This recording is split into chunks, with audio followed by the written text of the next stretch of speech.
Wanita ini berumur 17 tahun, tidak pernah bersekolah, dijebak di kapal selama 12 tahun, oleh seorang kakek tua 70 tahun. Setiap hari berharap dia bertumbuh dengan cepat. Jika sudah memenuhi persyaratan, akan segera menikah dengannya. Malam hari akan diam-diam mengukur tinggi wanita ini. Kakek tua ini tidak pernah terpikir, setelah gadis ini besar, bertumbuh menjadi sangat cantik, tetapi malah menyukai pria lain. Sifat kejelekan manusia akhirnya keluar. Wanita ini dibawa ke kapal ini mulai usia 7 tahun. Di dalam penjagaan kakek tua ini, hidup tanpa pengetahuan selama 12 tahun. Dan menjaganya, seperti putrinya sendiri, membantunya untuk merias wajah, membantunya mandi, mengajarkan semua keahliannya pada gadis yang bernama Jenny ini. Hari ini bisnis kapal sangat baik, beberapa pria sedang memancing. Setelah Jenny meletakkan bir, seorang pria menarik tangannya. Jenny tersenyum. John itu juga tertawa. Pria di sampingnya mengira Jenny bodoh, memulai gerakan yang berlebihan, dengan pelan membawa Jenny duduk di pahanya. Dan semua ini dilihat oleh kakek tua. Dengan diam-diam menunduk. Di saat ketiganya bercerita dengan senang, sebuah panah terbang mendekat. Setelah dilihat kakek tua sedang menarik panah kedua, keduanya ketakutan sampai gemetar. Dan Jenny pun masih tersenyum. Jenny berdiri. Seperti biasanya dia menarik kembali panah itu, dan pergi. Sehingga kakek tua melepaskan panahnya, menunjukkan pandangan yang galak, dan pergi. Mereka mengeluh. Jenny yang hanya 17 tahun, malah sudah mau menikah dengan kakek tua. Jenny perlahan-lahan turun dari kapal. Kakek tua lanjut menarik panah, membidik dan memanah Jenny. John terkejut, meratap keahlian kakek tua, kemudian memanah lagi, menghindar dengan sempurna. Mulai hari itu, perbuatan ajaib mereka tersebar di seluruh kota. Dengan perlahan Jenny memberitahu kakek tua. Kakek tua pun berkata pada John, "Siapa yang tahu apa yang dikatakan mereka?" "Apa?" Saat tengah malam, kakek tua melihat Jenny yang sedang tidur, diam-diam datang mendekati. Setelah dilihatnya, tersenyum puas, dan menarik alat pengukur, mengukur dari kepala hingga kaki. Yang membuat kakek tua terkejut adalah, tinggi Jenny mencapai 173 cm.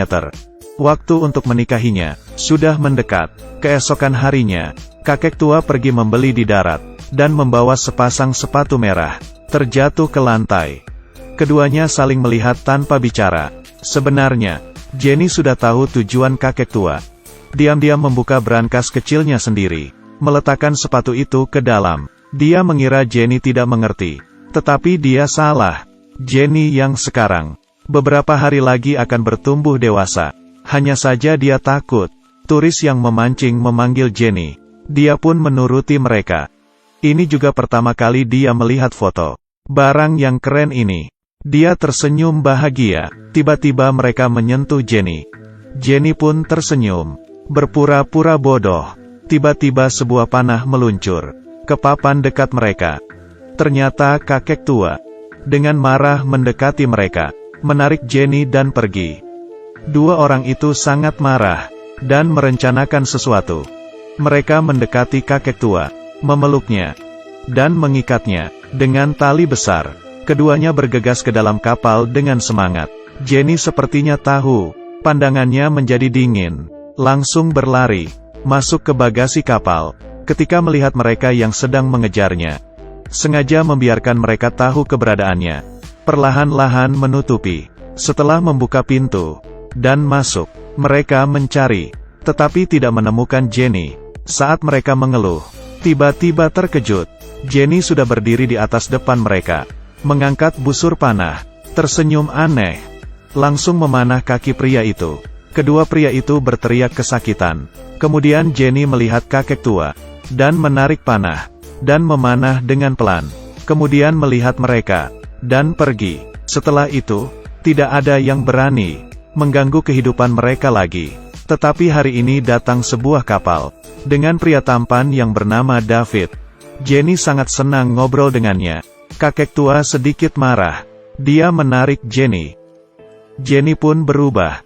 Mulai belajar memberontak. Mulai sengaja mendekati tamu yang memancing. Awalnya mereka menghindar, Tetapi Jenny semakin menjadi, membuat mereka pun mulai beradaptasi lagi. Saat mau menyentuh Jenny, ditolak oleh kakek tua. Dengan marah dia langsung membawa Jenny pergi, dan mengendongnya ke dalam kamar. Setelah kakek tua pergi, Jenny membuka matanya. Waktu berlalu dengan cepat, jarak dengan hari pernikahan mereka semakin dekat. David yang ditunggu-tunggu oleh Jenny akhirnya datang lagi. Kali ini mereka berencana nginap di dalam kapal. Setiap hari kakek tua melihat mereka. Semua perilaku mereka sangat tidak tahan. Ancaman panah sudah tidak begitu berguna bagi mereka. Bahkan Jenny bisa saja langsung melawan. Malam hari ketika kakek tua tidur nyenyak, Jenny diam-diam keluar, masuk ke dalam selimut David. Jenny yang diam-diam berbaring di samping David, membuat David pun tersadar, dan ingin memilikinya. Dia memegang muka Jenny. Tiba-tiba, kakek tua datang lagi. Melihat adegan ini, sangat marah. Orang yang dijagainya 12 tahun. Begitu serakah. Melihat pria, langsung tidak dapat mengontrol diri. Pandangan Jenny semakin kejam. Pagi-pagi kakek tua langsung mengusir David, mengeluarkan panah. Satu persatu, mengusir. Semua tamu tidak mengerti. Merasa kakek tua sudah gila. Dalam kekacauan, semuanya pun melarikan diri. Melihat tindakan kakek tua, Jenny tidak tahu di manakah salahnya. Hanya kakek tua saja yang tahu. Beberapa hari, Jenny akan bertumbuh dewasa. Tetapi, keesokan harinya, David datang kemari lagi, dan mengeluarkan bukti kehilangan Jenny. Polisi yang di darat telah mencari gadis ini selama 12 tahun. Kakek tua ini merobek buktinya, dan pergi dengan emosi. Jenny mengambil buktinya. Dia baru tahu, ternyata dia juga punya seorang ibu. Dan masih terus mencari dirinya. Tetapi dengan tingkat pengetahuan Jenny saat itu, dia sama sekali tidak tahu dunia di luar itu bagaimana. Satu-satunya ingatan dia, hanya ada kakek tua yang setiap hari mengatakan, setelah dewasa, dia harus menikah dengannya. Jenny menganggap semua ini adalah tujuan hidupnya. Kakek tua tidak ingin membunuh, tetapi melihat tindakan mereka, dia sangat marah. Dia meruncingkan panahnya, dan mencoba untuk membunuh pria muda di depannya ini. Tetapi Jenny menghalanginya. Jenny juga pernah coba untuk bunuh diri, dan juga coba berkomunikasi dengan kakek tua. Hari demi hari berlalu. Tiba di hari mereka harus menikah. Jenny berbisik kepada kakek tua.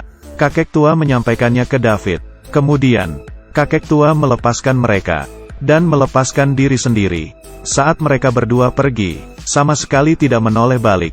Kakek tua mengikat tali di lehernya. Kapal bergerak perlahan. Talinya semakin kencang, dan mengikat kakek tua dengan erat. Dia sedang bertaruh. Bertaruh bahwa Jenny akan menoleh balik. Kapal tertarik oleh kakek tua, dan tidak bisa bergerak. Kakek tua sekarat. Dia sedikit ketakutan. Dia mengambil pisau, ingin memotong talinya, tetapi sedikit tidak rela. Jenny mendorong David, dan mengambil sebuah palu. Dalam waktu bersamaan kakek tua juga memotong talinya hingga putus. Jenny memilih untuk kembali. Kakek tua bersedih dan menoleh balik. Dia menang. Melihat kapal sedang mendekati, dia tahu semua upaya dia sepadan. Dia menyembunyikan pisau, dan duduk di sudut dengan sedih. Jenny melihat penampilan kakek tua itu, akhirnya meneteskan air mata. Dia akhirnya mengerti tujuan kakek tua itu. David juga terharu oleh kakek tua. Dia sedih, tetapi harus menjadi saksi nikah mereka. Tujuan kakek tua tercapai. Memberi Jenny sebuah kurma. Semua dilihat oleh David. Kakek tua itu membawa kapalnya dan pergi. Perlahan dia mengangkat wajah Jenny. Saat Jenny sedang tidur, kakek tua menarik panahnya, dan menghadap ke arah Jenny. Dia memanah ke arah langit, dan berekspresi bangga, kemudian melompat ke dalam air. Beberapa menit kemudian, David melihat ke arah kapal mereka. Hanya ada Jenny sendiri. Setelah Jenny bangun, panah yang tadi ada di sampingnya. Jenny mengangkat tangan, mencabut panah, kemudian tersenyum, dan berlayar jauh bersama David. Anehnya kapal tua tersebut tenggelam sendiri ke dasar laut. Ini adalah salah satu film Kim Ki-duk yang ternama, yaitu The Bow. Tidak ada dialog sepanjang filmnya. Jika 10 orang menontonnya, maka akan ada 10 pandangan berbeda. Tetapi tidak ada orang yang bisa jelas memahaminya. Jika senyuman Jenny itu bisa menggugah orang, maka heningnya Kim Ki-duk bisa memberikan ketenangan pikiran, komunikasi dengan jiwa. Secara pribadi saya merasa, penampilan Jenny yang muda benar-benar sangat bagus. Sepanjang film ini, dia tidak berkata apapun, tetapi ekspresinya yang murni dan polos itu, dan matanya yang jernih dan bening, memberikan saya kesan yang sangat mendalam. Kenyataan dan imajinasi, tidak peduli apapun itu, asalkan bahagia, kita hanya perlu percaya. Mungkin saya imajinasi itu adalah kenyataan yang diciptakan kita sendiri. Dia akan sama seperti bayangan kita, sedikit demi sedikit, menjadi dorongan bawah sadar, kuat dan indah seperti busur panah. Saya berharap bisa begitu sampai tua. Saya adalah Da Chong Ming. Cerita selanjutnya lebih menarik.